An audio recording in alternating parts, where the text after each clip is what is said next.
Hi, everyone. I'm Vijay Vaidiswaran, Global Energy and Climate Innovation Editor at The Economist and host of The Economist podcast, To a Lesser Degree. Welcome to Infodemic, Defending Democracy Against Disinformation.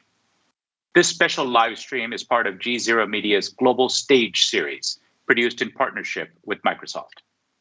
From fake reports online that can impact elections in the US and around the world, to falsehoods about vaccine safety, our digital landscape is becoming increasingly more treacherous. Who's to blame? And what should be done about it? That's what we're going to talk about over the next hour with some of the world's top experts in tech.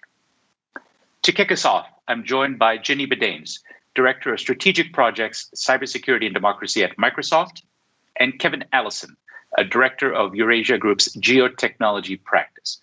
Welcome to you both. Hello. Thank you. Ginny. Let me start with you, Ginny. Let's start by defining this curious word, infodemic, surely a sign of our times. What is it really that we're talking about? Sure. So infodemic essentially refers to the speed and scale at which information spreads, usually about a given topic. And it gets mixed together with fact, fiction, rumor, intentionally placed lies. And what the result is consumers of that information are left with really no understanding of what is true. When you think of the speed that it spreads and the scale that it can spread in this day and age, then you're really faced with what was akin to a disease that is spread across our globe. Now, when I think of cybersecurity, SolarWinds and ransomware come to mind. To what extent is false information also a security threat? Yeah, they're very akin to one another. In part, it's even more acute when you consider the actors who are often behind this. So when you're talking about a nation state actor whose goals and objectives are typically to sow chaos and create divisions, whether they use the tools of a cybersecurity or a cyber attack, or if they use the tools of a disinformation campaign, ultimately those are similar objectives. But especially when you think of ransomware, one of the rising concerns is impact. A real world offline impact of ransomware attacks. And that is where disinformation is also really problematic. You don't have to look too far. You don't have to look past vaccine hesitancy or the events of January 6th to acknowledge that disinformation is leading to real world offline harm, similar to what we're seeing with cyber attacks. Now, Kevin, your bread and butter at Eurasia Group is defining and assessing global risks. Is disinformation really a geopolitical risk?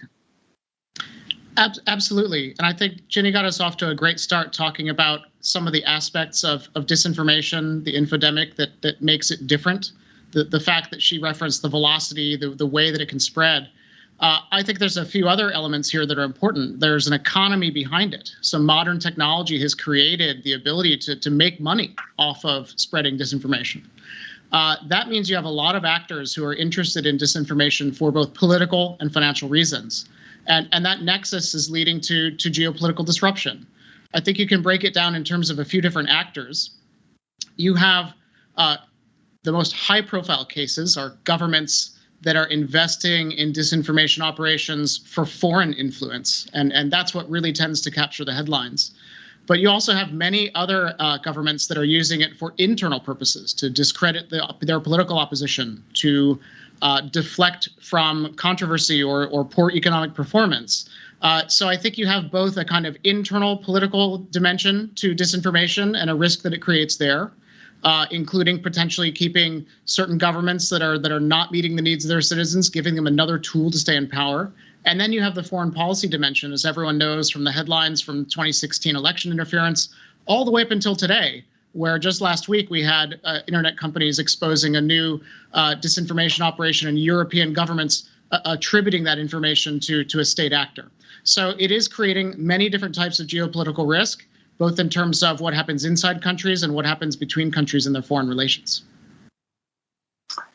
Fascinating. Of course, there's a long history and tradition of propaganda and disinformation. We can go back to Sun Tzu and deception or Machiavelli.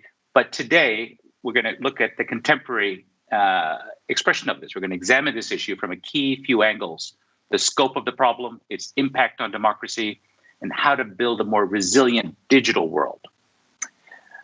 Before this live stream, we asked our audience on social media for their thoughts on some of the big questions we're taking on. One question we posed was, who bears the most responsibility for misinformation? The options were the people who create it, the internet platforms where people share it, or the people who consume it, meaning you and me, of course. And here are the results of our first audience poll. 54% said the people who created the content. 26% say the internet platforms, and only 20% said the consumers. In other words, surely not my fault, right? What do you think? Kevin, Ginny, a reaction? Well, I think it's fair to say that we all, and by we all, I mean individuals, organizations, governments, bear some of the burden of this. It's challenging to say, it's kind of a fun game to say who's most to blame, but we all have some blame. Sure, it does start with those who create it, with those who have the motives to, whether it's for financial gain or whether they're trying to create divisions, they absolutely have the majority of the blame. But what I'm interested in is, what are we all going to do about it? And I know we're going to get there, but the blame game is important, but it's more important to define what we are going to do to respond to those who are creating that misinformation in the first place. Great. Well, that's a great jumping off point to our next guest, who's written 2 highly informative books on disinformation. Nina Jankowicz is a Wilson Center Global Fellow and Director of External Engagement at Alethea Group, a company that combats disinformation. Nina, welcome. Thanks for having me. First, can you give us a sense of the scope of disinformation online and how vast is this problem, really? Well, this is one of the biggest questions. It's really difficult to actually measure quantitatively how much disinformation there is. And that's in part because the social media companies, not all of them have been extremely forthcoming with the data about how much they're taking down, what they're finding, what's being reported to them versus the content moderation decisions that they're making. And so researchers like me are forced to use open source data to kind of make inferences about this. But what I can say is that since I've been studying this problem, so since 2015, 2016, and 2017, when I was living in Ukraine, watching the US election from Kyiv, it was a wild time to be in Ukraine, let me tell you that. Certainly, I think the scope of this problem has grown. We have moved from seeing foreign actors meddling in our elections to kind of a constant bombardment of our informational ecosystem, not just from foreign actors, but from homegrown disinformers as well. We've seen foreign actors turn to information laundering. We see disinformation for profit and disinformation for hire, in fact. So I think the scope of the problem is only growing because, unfortunately, we've been quite reticent to regulate this industry. For good reason, we want to protect freedom of expression, but our lack of movement in that area has created a bigger hole for us to patch up in the coming years. So the open society clearly has its enemies. Let's ask our viewers. We actually did. We asked our viewers who they thought was to blame: creators, social media platforms, or consumers. Now, I'm curious what your answer would be. Well, I think it's really difficult to kind of apportion that blame in some ways. I do agree with what Ginny said, that everybody to some extent is to blame. Yes, the creators of disinformation are to blame, but would it travel with the velocity and the amplification that it does if social media companies didn't have an incentive to have content that is enraging on their platforms? I like to say the most engaging content is the most enraging content. That's certainly what we heard from Frances Haugen last week in Congress. But also, I'm a big proponent, and I'm sure we'll hear Yasmin and Rick talk about this later, of media literacy and information literacy. There are so many people who don't understand at this point why they're being served certain content, and the fact that they are being manipulated, frankly, not only by the social media companies, but by those creators of disinformation. I think we all need to kind of collectively put our guard up and understand that we're the first line of defense to some of this stuff spreading. Now, both the WHO and the UN have recently called out the spread of misinformation as a key factor in COVID vaccine hesitancy. In May of this year, NPR reported the majority of lies and false information about COVID vaccines, up to 2/3 of fake stories, were being published and promoted by just 12 individuals. Why is it so hard to stop them? Well, I think that has to do with the unique situation that the pandemic has provided. This is an extremely anxious time, an extremely fearful time, and people are looking for simple answers. That's usually why they seek out conspiracy theories and disinformation. Some of these narratives also provide community for people, and certainly we've all been lacking in that human connection lately. So I think that's part of it, but it's also, frankly, just something where people are being driven to this content by the algorithms on social media platforms. I did a story for The Atlantic earlier last year during the reopen movement in around May or June of 2020. And someone who went to my high school in New Jersey was reopening his gym purely for economic, not for political reasons. And by following that story and kind of researching it, I was put into anti-vax, QAnon and white supremacist content funnels on Facebook. So I think this can happen to anybody. You just have to have your guard up. And frankly, we need a little bit more intervention, not only from the social media platforms who don't have the incentive to do this sort of thing, but from regulators as well to protect public safety and public health. Well, I'm taking a note for myself, less going to the gym, more binging on Netflix. Thank you for that anecdote. Now, I want to bring Ginny and Kevin back in. Kevin, the example that was just shared is of individuals spreading disinformation. Can you break down state versus non-state actors in this issue? How are they different? Well, I think there's a kind of complex ecosystem at work here. You have at the very sort of high level, you have state actors, as I said, a smaller subset of nation states that invest in these kind of disinformation campaigns for foreign policy, geopolitical ends. It's all the usual suspects you could think of, Russia, China, for example, but also a few others. India, for example, has been a country where researchers at Oxford have identified and companies like Facebook and Twitter have attributed campaigns, information campaigns, to these governments trying to affect foreign policy. But the way that these governments actually try to do this is a little more complex. Some of them are run by actual organs of the state, military intelligence, cyber actors. Others are outsourced to private sector, effectively, companies, or some that kind of operate in the shadows between the private sector and the public sector.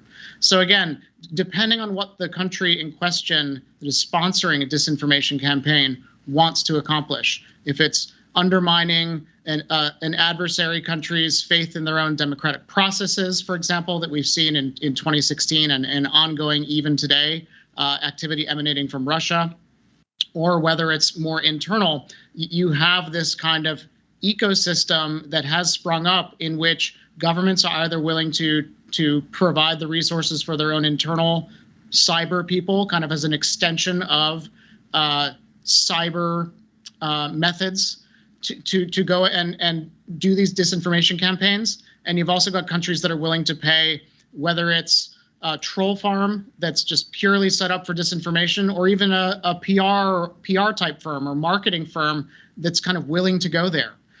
We've seen a trend of some of these countries outsourcing these kinds of operations to developing countries where there's an English-speaking population that can provide some of the content that fuels this. And then I think critically you've seen, and I think that both Ginny and Nina referenced this, consumers of this information in the targeted countries picking up and carrying on these narratives. And so I think that this is a really complex problem to unravel. I think it was absolutely right to point out that you've got a problem of algorithms, you've got a problem of company policies, you've got a problem with public policy, and critically, you've got a problem of people who maybe have less faith in their institutions being willing to consume and pass on this information and even start to contribute disinformation themselves into the ecosystem that starts to have political effects. Right. So, we've covered the ground on scope and sources of disinformation. Let's now turn to its impact on democracy in the US and around the world. Nina Jankowicz is still with us, and also joining us is Matt Masterson. He's a non-resident policy fellow at the Stanford Internet Observatory, and he served as senior cybersecurity advisor at the Department of Homeland Security, where he focused on election security issues. Matt, I want to start with a quote from a recent Pew report on disinformation being the new normal in US elections. The lies about election fraud, which range from false claims about the winner of the 2020 presidential race to accusations about this month's California recall process have state and local election officials worried about the future. As gubernatorial contests in New Jersey and Virginia approach this fall and next year's national midterms near, election officials are struggling to combat disinformation and assure voters their ballots are secure. Now, that's a pretty compelling and worrying quote. Give us a sense of the impact of disinformation on U.S. elections in your judgment. Yeah, and I appreciate the chance to be on with these panelists, many of whom we worked so closely with throughout 2020 to combat mis and disinfo and respond to the narratives that we saw across the United States. The challenge for election officials is immense right now. In many ways, our response to the 2016 election and Russian interference was robust. The level of security improvements made by state and local election officials across the country was immense. This was the most secure election that we've ever had, the most audited election that we've had. And yet election officials sit there in an environment in which the losers will not accept they lost. Frequently in election offices, the mantra is we need to convince the loser that they lost. What kind of transparency, what kind of steps can we offer in order to convince the loser that they lost? And what we see now for many election officials is we need to assume that the loser will not accept they lost, regardless of margin of victory, and offer a level of transparency, a level of evidence, a level of messaging that allows voters to have the information that they need to turn to trusted sources like state and local election officials and others to get the information they need to accept the results of the election, even if there's an active campaign to undermine trust by the loser of that election. And we're talking about 8,800 jurisdictions that run elections across this country. They're under-resourced, they're under-supported, and it's going to take all of us, private sector, academia, nonprofits, working hand in hand with them to really be the water and erode away at this distrust by offering the types of evidence we have to give voters trust in the election. Now, Matt, despite the proliferation of stories about widespread fraud in the 2020 U.S. presidential elections, it was officially declared the most secure in U.S. history. Now, what does that mean, and how does Homeland Security track that?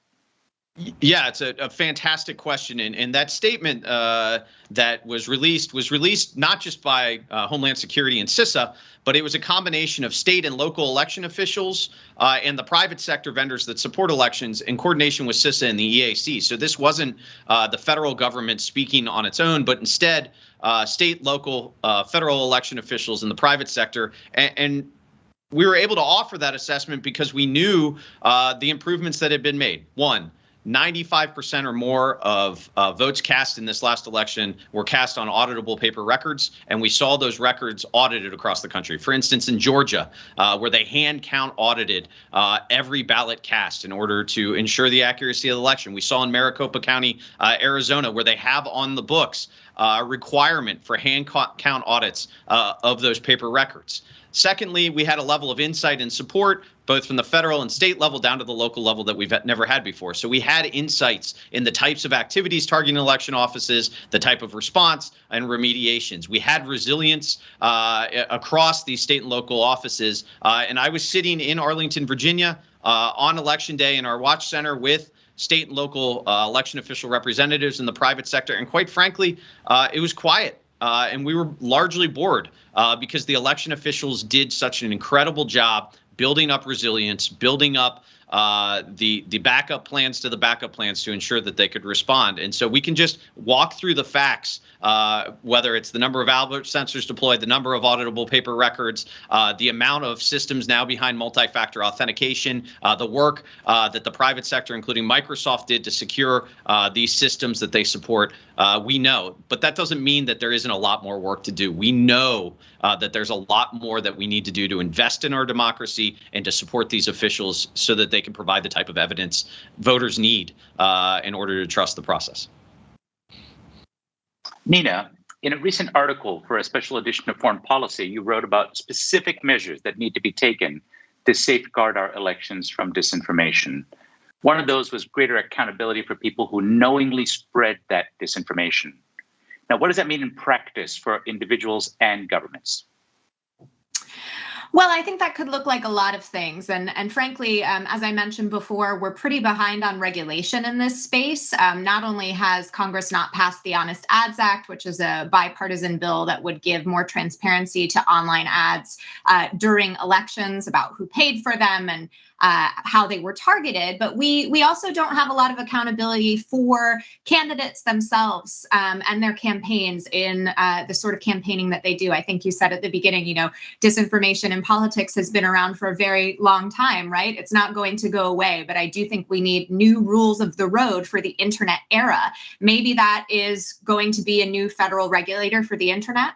Maybe it's going to be parts of regulation taken care of by parts of different federal commissions, the FEC, the FTC, the FCC. That is yet to be determined, but I think it's clear that just like we have rules for what you can say on TV, radio, and in print regarding election campaigns, I think we also need accountability in elections online. And there's also, more to be explored in terms of abuse and harassment that is being perpetrated online. My new book that's coming out in April looks at the effect of gendered disinformation on women in public life. And certainly there is not enough of a legal infrastructure that exists in the United States to support women and other marginalized communities who are being pushed out of public discussions online because we don't have anyone to go to, frankly. There's nothing in the legal infrastructure to support us there. So those are just some of the accountability measures that I think would be important as we move forward. Great. Now, in fairness, Matt, actually, that article was written by Matt. I should give proper retribution. And in fairness as well, let me give you a chance to give your 2 cents, Matt, since your excellent work served as a platform for others to discuss as well. But let me give you the opportunity. No, I appreciate that. And I agree largely with what Nina said. For me, it comes down to 3 things. The first is we need to invest in our democracy. This is a national security issue, and we need investment not just from the federal government, that's important, but from the federal, state, and local together. And that doesn't just mean money. It means IT professionals being hired and assigned to these state and local offices. There are many local election offices that have little or no IT support, and they're running critical infrastructure. And so we need to invest in them and invest in support to them to manage the security of these systems, to allow them and empower them to go then talk to their voters about how the systems are secure, about the steps that they've taken. 2 is we need to hold, and Nina touched on this, we need to hold those who are spreading this mis and disinformation about our democracy accountable. And we need to hold them accountable, whether that's at the ballot box, whether that's financially. I mean, we have seen with the political review in Arizona and other places, this is a grift. This is an active attempt to raise money and raise political profiles by undermining democracy, and that needs to be exposed and held accountable. It can mean loss of law licenses or professional certifications, but it needs to be exposed and held accountable, or the playbook will persist. The incentive structure will remain, and we'll just see more sophisticated attempts to do exactly this. And then the third and final step in responding to this really needs to be an ongoing engagement with voters about our democratic institutions and processes, a push to really educate. We talked about civics education, but it really comes down to, yes, we have 50 states and 8,800 jurisdictions that run elections. They all kind of do it differently, but the process is transparent. The process is bipartisan, and these are professional election administrators administering elections, not just Johnny-come-latelys that show up one day and decide they're going to run an election. And we need to stress to American voters that they can get their questions answered. We run it at the local level so that they can participate directly, and that's exactly what we need as we build into 2022 and 2024. Now, Kevin Allison and Ginny Badanes are still here. Kevin, give us a sense globally of the impact disinformation has had on democracy in recent elections.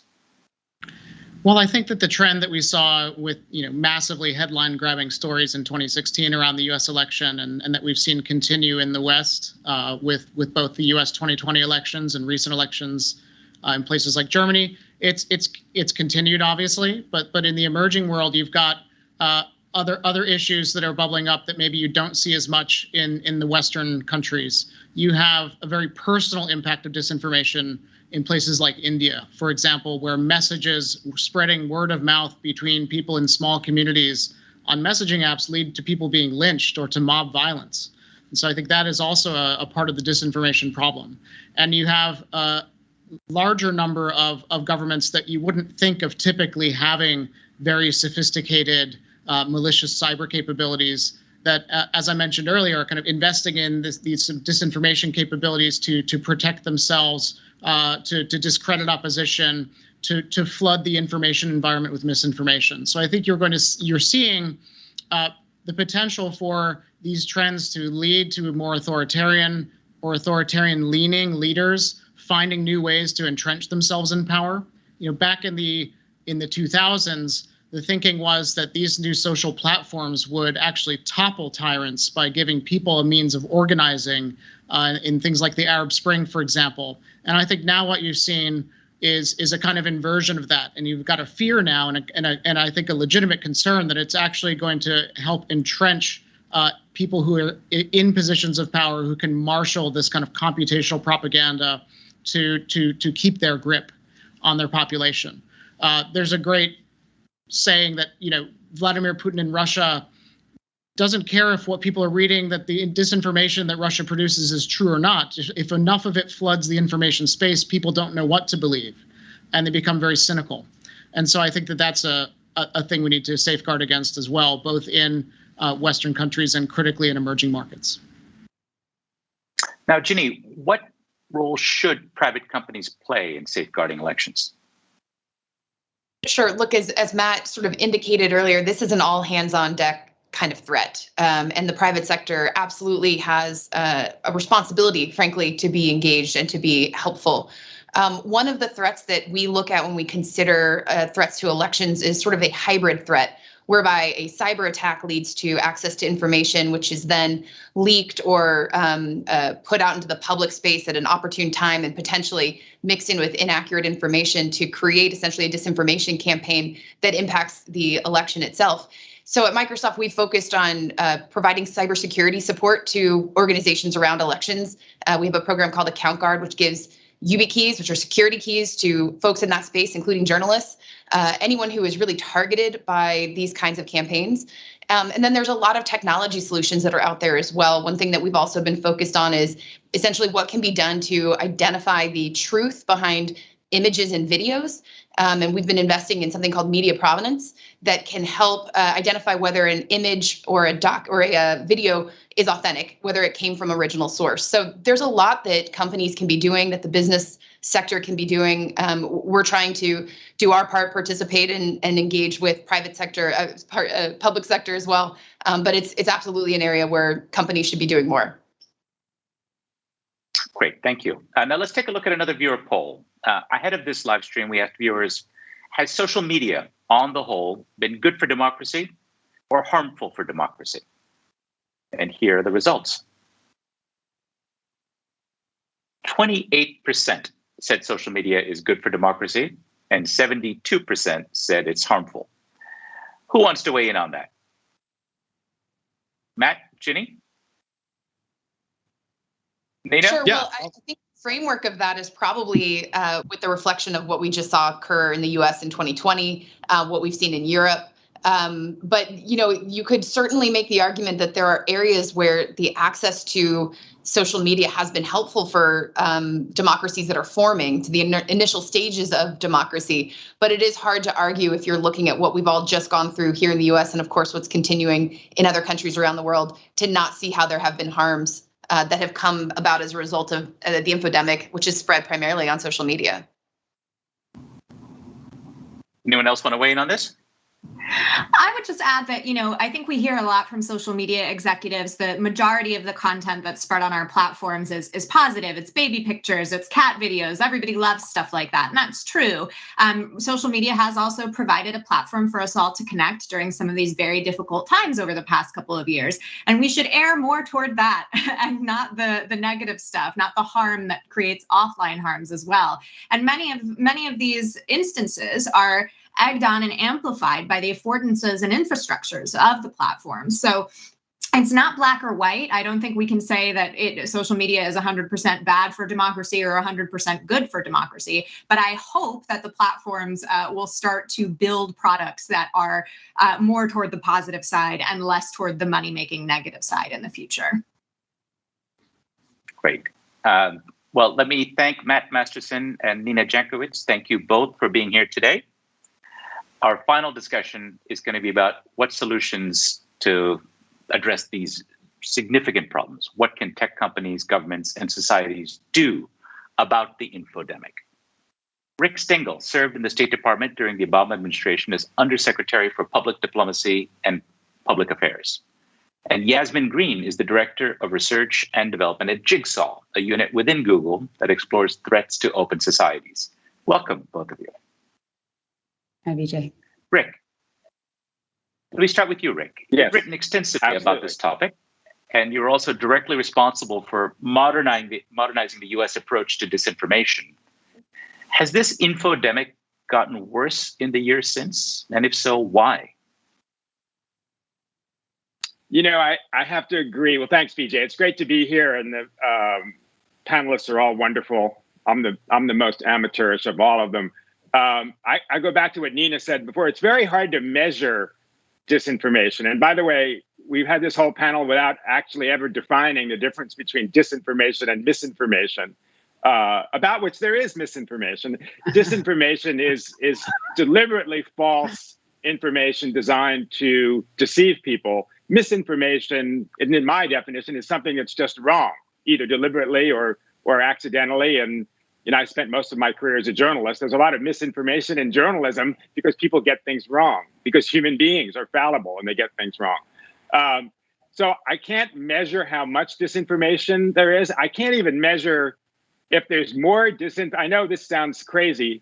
The question is whether there's more disinformation as a percentage of information now than other times in history. I don't know the answer to that either, and I'd love to know if anybody else here does. But yes, the short answer is it's increasing, in part because social media shows there's no barrier to entry. Anybody can post anything, and we'll get to solutions in a second. But one of the things to do is which I think everyone agrees with, is reform Section 230 of the Communications and Decency Act to give the platforms more liability for what they publish, even though that legislation says that they're not publishers. So I've gone a little far afield now, and I'll let you get back to running this rigorous program.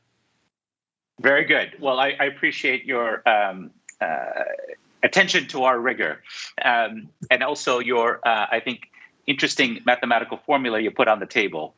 We have to consider the volume of information which has exploded in recent years before we can judge the percentage of misinformation and disinformation. So one has to weigh both the numerator and the denominator. Yasmin, what do you think governments need to do to safeguard against disinformation, using my word carefully here, from both state and non-state sources? Oh, well, it's interesting. The role of, we can be very inward looking in the US, where Rick and I are based, and talk about what the government can do to help tech companies be better at moderating or tackling the misinformation challenge. And of course, regulation is the key one. We can also look kind of beyond the US and look at the many countries around the world. I think it was Kevin who was talking about many of these, where governments are actually the perpetrators of disinformation, not only by kind of co-opting media and themselves, the government spokespeople being propagators, but also by coercing platforms or attempting to coerce platforms to censor information on their behalf so that they can achieve their own domestic election meddling. So I think there's an interesting role for governments to play, to come together, actually democratic governments, and contemplate what an affirmative manifesto would look like for a free and open internet around the world, and try to really push back against repressive governments. And there are autocracies like Iran, for example, who as soon as the internet became available, it was apparent that it would be a helpful tool to kind of reinforce their authoritarianism. But then there are many countries around the world that are really looking at the open governance, open internet model and the internet governance model of the West, and looking at the internet governance model of autocracies and thinking about what would suit them best. So I think it's an important time for actually, the democracies around the world to come together and help steer this globally in the right direction. So you've talked about the role of governments, particularly democracies. What do you see as the role and responsibility of big tech here? To help keep people safe? Sure, echoing the kind of lots of responsibility to go around. I've been working at Google, which is where Jigsaw is based, for 15 years. And I've definitely been on a journey of imagining what our responsibility is. And admittedly, when I started at Google, I had a much more pacifist idea of aspiring to be a platform where, more speech can drown out, bad speech. And it was much more permissive. And the threats that we're seeing today felt very remote. And that's just not the case now. So, I think the responsibility is acute. And we're on a journey to do more. So we were talking before about cybersecurity as is misinformation a cybersecurity threat? And I was reminded that when phishing we understood social engineering and phishing, the idea that you would try and get somebody's personal information from them by presenting yourself as a trustworthy source or as a known relation, and that you might be able to get access to systems by kind of extracting password information, etc. That just seemed so soft, like a soft cyber threat, in a way that we took a while to kind of recognize the gravity of that threat and to firmly characterize that as a cybersecurity threat. And I think that's the reckoning that's happening now with mis and disinformation. Maybe pre-2016, this kind of inauthentic or coordinated campaigning online to disinform people, we kind of hadn't really understood the threat to critical infrastructure that could pose, and we're now learning and iterating on measures to tackle it. Rick, can you weigh in on the role of big tech here and what more needs to be done in stepping up the way that Yasmin has outlined her own evolution of views? Yes, I'm happy to do that. But first, I just also want to say that I'm a skeptic about how much the governments can do. Having been in government, living in the United States where we're protected by the First Amendment, the very idea that government would be in the information regulation business is a dangerous one. And I think it's dangerous too, because a lot of the people who who speak to who are disinformationists, who speak to people who are skeptical of government, would regard this as an infringement of their rights and a basic infringement of the Constitution. So I think governments have to be careful. And remember, the First Amendment, and I'm going to segue now to the private sector, the First Amendment actually applies only to government. Congress shall make no law, the first 5 words of the First Amendment. That doesn't apply to the private sector. That doesn't apply to Google. That doesn't apply to Microsoft. That doesn't apply to Twitter. The difference, though, now is that those companies have become the public square. And so now they have a higher responsibility, I would say, to regulate their own public spaces. I mean, the definition of the First Amendment now and free speech is determined by Facebook. Not by the United States, or not even by the Supreme Court. So I actually think that all of the platform companies, I talked about reforming Section 230, all have to have more liability for the content on their platforms. Now, Section 230 says they're not publishers. Well, not only are they publishers, they're by far the biggest publishers in the history of the world by an exponential margin. And that makes it seem hard. Well, how can we edit all the stuff on our platform? It's by non-professional people. I'm not asking everyone to edit everything the way edited. I used to be editor of Time Magazine, the way everything in Time Magazine is edited. But where there's content that is disinformation, hate speech, speech that is racist or sexist, speech that indirectly leads to violence, all of those things, that platform companies have to have liability for it. And that law, the Section 230 law, which was written, when MySpace was big, it has to be updated. And there is a weird consensus between left and right to amend Section 230.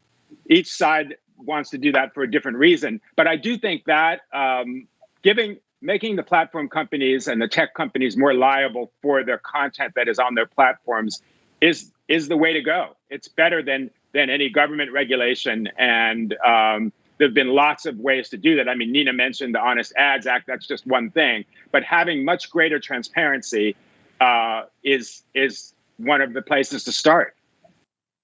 Great. Well, that's certainly a very a clear argument. I want to turn to a recent conversation that Eurasia Group and GZERO Media President Ian Bremmer had with Kai-Fu Lee, who's an AI expert based in Beijing and a venture capitalist.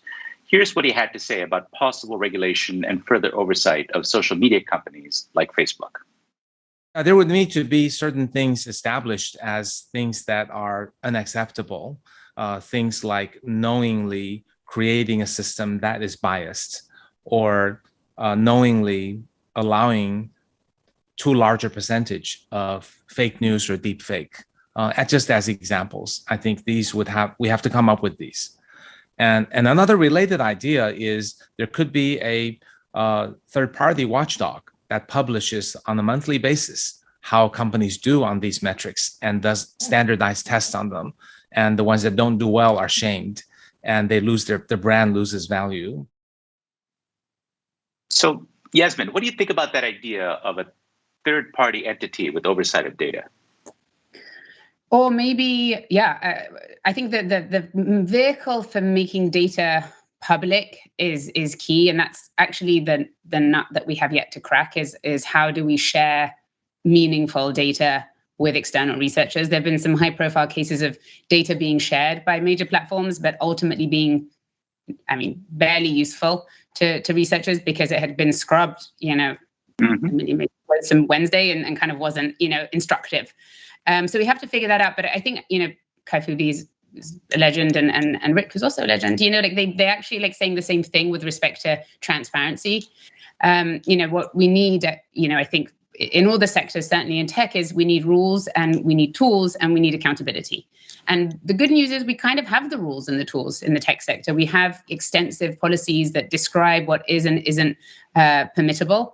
And then we have these algorithms that can go and find this stuff and, assist with removing it or demoting it. That's a really sophisticated operation that I've watched get more and more sophisticated every year. We need now the accountability part, and and that is inviting researchers in to look under the bonnet and help with their brilliant thinking from a different vantage point, and also check our homework so that it's not us checking our own homework, and that's going to be uncomfortable, but we are headed in one direction towards regulation, and for the regulation to be well-founded, we need researchers to understand what's happening. And so we need to break through that discomfort. I'll just share an experience that we've had at Jigsaw, my group, which really ties to what Kai-Fu Lee was saying. We have we've developed some models, machine learning models that help people with comment sections, publishers with comment sections, identify hate and harassment. And the idea is that the automated tools scan all the comments, rank in order of toxicity, and then the human reviewers can have an easier time of deciding what does and doesn't stay, because it's such an enormous task to keep comment sections kind of productive and healthy. So I think it's one of the leading, kind of APIs. These, that's the way that we allow others to access our tech. It's one of the leading APIs for toxicity detection out there. And we also let researchers study it. Use it. So we have 100 papers about perspective. The API is called Perspective, most of which are critical. Even though it's one of the leading, publicly available tools for this, they're mostly critical because as good as the technology is, it's also biased. And we've been open from the beginning about seeing our bias, trying to measure it, trying to rectify it, and we've made improvements, and it's still flawed. And that's uncomfortable to, that's the kind of, we need the discomfort of, having the spotlight on all of the shortcomings in order for us to improve our product and for people to feel that it's inside and outside of the company, that this is an inclusive kind of genuine, process that we're on to build better and better tech. So, that's very consistent with I think what Kai-Fu Lee was talking about in terms of bias and how we might try to mitigate it. You talked about tools and rules. I would add social norms. I think those are the three really helpful ways of changing behavior. We're yet to develop the social norms for this evolving Technology Forum. Now, Rick, just a quick take from you. You talked about the role of treating platforms as publishers, but when you look at the question of regulation of social media writ large, what would be your top priorities? How do you frame that question? My top priority would be to give them similar liabilities to what traditional publishers have. Nina also mentioned, for example, the laws that already exist regarding elections in print, on radio, on TV. It just seems absurd that we don't have that kind of regulation for internet and platforms. I mean, if the regulation began to interfere with the business model of the platforms, if they didn't take off this noxious content, which we all pretty much agreed on, they could be sued the way a traditional publisher could be. I think people would have a lot more alacrity in taking it off. I do like the idea that was just mentioned about third-party actors and trying to measure what's on the platforms. I'm on the board of a company called NewsGuard, which is one of these companies now that is kind of gives a good housekeeping seal of approval or a thumbs up or thumbs down to publishers, sites, and evaluates content. I mean, it's kind of impossible right now to evaluate every story. But if somebody gets a good housekeeping seal of approval, then people can, by and large, trust their content. And it's a hard problem. I mean, Yasmin was talking about algorithms. And I mean, somebody once said to me, well, why don't we just have an algorithm that biases all content towards truth and an algorithm that biases against falsehood? Well, that would be a great and wonderful idea. But the problem is, in the history of civilization, we've never been able to do that. Right. Well, Kevin and Ginny are still with us. Let me turn to Kevin. Kevin, we've talked a little bit about artificial intelligence. Kai-Fu Lee, of course, is a great proponent and expert on that topic. Do you think systems that mimic human speech or create fake videos are the game changers here? Is that the real issue that we need to be worried about? I definitely think that AI-driven propaganda or AI-driven disinformation is going to be a major challenge. I view it as a kind of extension of this problem that we've already identified, rather than as a complete game changer. Partly because I think that you can fool people once with a deepfake video, but I don't think you can fool them over and over again. What may end up happening if deepfakes, for example, fake videos that use AI to make it look like people are saying things they never said or doing things they never did, if that technology becomes widely deployed and a sort of daily part of disinformation around the internet, I just think that it will encourage people to kind of turn off all the more. And so I think that's the real fundamental challenge from that kind of use of AI. I wanted to go back to what some of the earlier guests were talking about. I think that one of the really interesting things here is trying to think through, as you develop tools and as companies and governments look at developing policies, and even this idea of third parties to try to address some of these problems. I really think that going back to what Matt was saying about how CISA and other people running the US elections really tried to show their work and really tried to establish resilient systems, I really think the issue going forward for internet platforms is about how can they establish some legitimacy around the policies and tools that they're using. In a sense, you don't want just individual companies deciding what their policy is for leaving up or taking down content. But you also don't just want governments to do that either, because a corrupt government could use that power towards their own ends, not necessarily in the interests of democracy. And so I think that this idea of third parties is a really interesting one that people should explore as part of a solution here. You look at lawyers and how they police themselves as an industry through bar associations, which can disbar people who behave in ways that go against the legal profession. I think that there's an underdeveloped discussion of how tech platforms and governments might be able to collaborate in thinking up ways that more innovative types of third parties that might have some kind of quasi-judicial or oversight role over the industry might be able to help shore up legitimacy and really show, look, it's not just our company created kind of oversight body that's making a decision and saying that what we did is right or wrong. There's actually a bigger group here. And I also think the final thing I wanted to say about that, and I think this goes down to the level of AI issues as well, the problems go deeper than just content. They go down to the design of algorithms and systems. One of the biggest things that happened in the wake of the January 6th Capitol riots, for example, wasn't just that the accounts of President Trump and other people who were questioning the legitimacy of the election or encouraging the people who were rioting at the Capitol building were deplatformed. But actually, one of the rival sites was disappeared from the internet because companies stopped providing web hosting services. So I think that we need to have a much bigger conversation about that, and then assign specific responsibilities to companies, to regulators, and to third parties to check people's work in order to provide that same kind of showing the work and really shoring up the understanding of and perceived legitimacy of the process that Matt was talking about with regard to the 2020 elections. Well, that's actually a good jumping off point. We have one final viewer poll.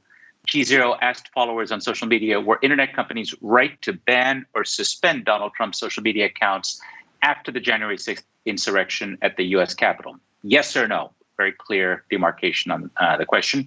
And the answers were also fairly robust in their results. You can see 72% said yes, social media companies were right to ban or suspend Trump, and 28% said no.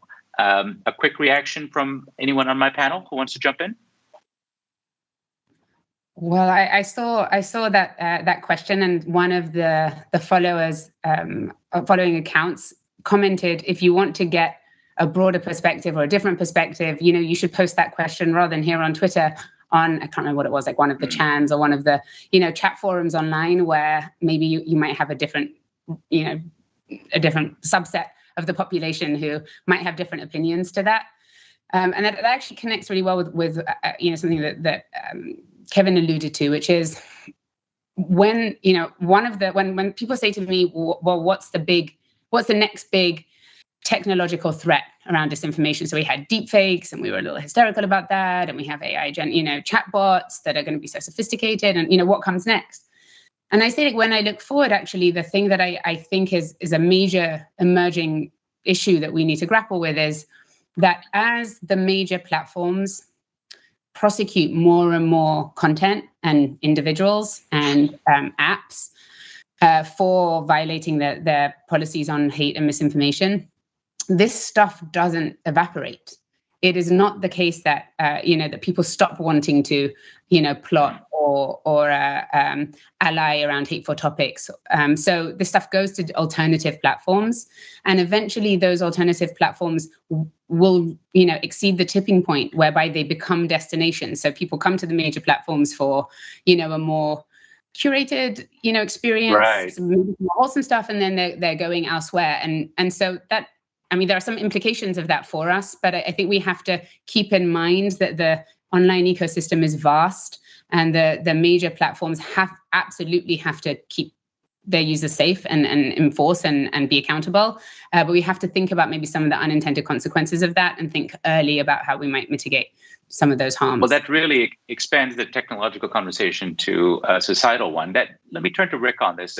What are your thoughts on the role that disinformation plays in the societal psyche? Why are people so drawn to it, and how do you combat that? Well, I'm a big fan of Daniel Kahneman. I think everybody should read Thinking Fast and Slow. And he's sort of the founder of this idea of confirmation bias, which is that we are attracted to the information we already agree with, and we're not receptive to the information that we don't. And, confirmation bias has been around since, Satan told Eve not to take a bite out of the apple. And so part of the problem, now I'm really getting metaphysical, but part of the problem is that technology is evolving much faster than human beings are.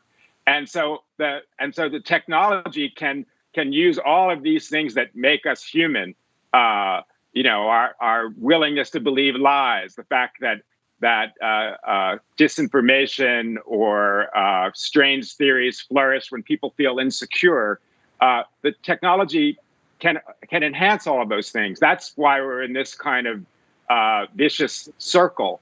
But the problems are, go back to, us as human beings. And I think the solutions have to work that way too. So I'm sorry that's not a very fulfilling answer, but that is the reality. Well, I think you in a sense you sum up the nature of our own evolution. We've yet to figure it out. Now, mindful of time, I want to think about how we conclude our fascinating tour of the horizon today. I want to give Ginny and Kevin a chance to share some brief takeaways from what we've heard over this hour. Maybe, Ginny, I'll give you the first crack. What's your main takeaway from this? Sure, thanks. Well, having a conversation like this is always going to be a little on the depressing side, right? When we're talking about all the threats that we face, the challenges, the obstacles, it's, obviously it's not easy to solve. If it was easy, it would have already been solved, or this conversation would have been a lot shorter. But the takeaways that I have is that there are a lot of people who care a lot about this problem who are working collaboratively, which may sound obvious, but was not the case 4 or 5 years ago. We've really seen the private sector step up. We've seen the public sector, civil society. Folks are really coming together to identify solutions and put them into action and test things out and see what works. Mostly I'm going to end on a positive note that I think that we are moving in the right direction. We've identified some ways that we can start to tackle this. And again, disinformation is never going away, but I do think that we can collectively work to mitigate it. Great. Thank you. Kevin, let me give you the last word on the summary today. Well, I think that Ginny's point she just made, disinformation isn't going away, is a crucial step to effectively addressing the problem. I don't think we should be talking about solving the problem, because I don't think that human nature is going away. I think the internet will evolve, but it's not going away. And I think that the viral sort of zero cost transmission of information that the internet enables is a new thing in society and geopolitics that we're all still adapting to. Bad actors will find ways to adapt to things that companies and governments do to try to solve the problem. So I think we really need to think about it as more of a kind of managing and mitigating these problems with everyone working together on different parts of it. And so the positive news that I take out of today is that we're starting to see this. We're starting to see really intelligent conversations about the problem that are looking at, there's not one actor to blame. It's the evolution of technology and the way that society works and the way that companies respond to incentives and so on. There's a solution that involves regulation, but there's also solutions that involve technological fixes and shoring up the foundations of democratic institutions, making voters care that if politicians lie to them and try to manipulate them through social media, they shouldn't vote for them. These will all take a long time, but I think we have a much better understanding today, for instance, compared with 2016, of the problem and of the ways that bad actors are trying to manipulate people. So there's a lot of hope in that going forward that we can come up with intelligent solutions and then continually refine the process of how we address this problem as these bad actors adapt their strategies. Well, I applaud you both for heroically clutching notes of optimism from our depths of despair into which we sunk during this hour. You've given us some very powerful insights, as indeed have all of you. I want to thank Ginny Badanes, Kevin Allison, Yasmin Green, and Rick Stengel. Thank you very much for joining us. GZERO will be bringing you live programming throughout the year from some of the world's most important political and diplomatic gatherings. Up next, COP26 is set to be one of the most critical gatherings of leaders and influencers on climate change. GZERO will bring you coverage of the event and a special live stream presentation on Tuesday, November 2nd, beginning at 11 a.m. Eastern Time. You can learn more about that event as well as others at gzeromedia.com/global stage. I'm BJ Vaidiswaran, and for all of us, I'd like to thank you for watching. See you again soon.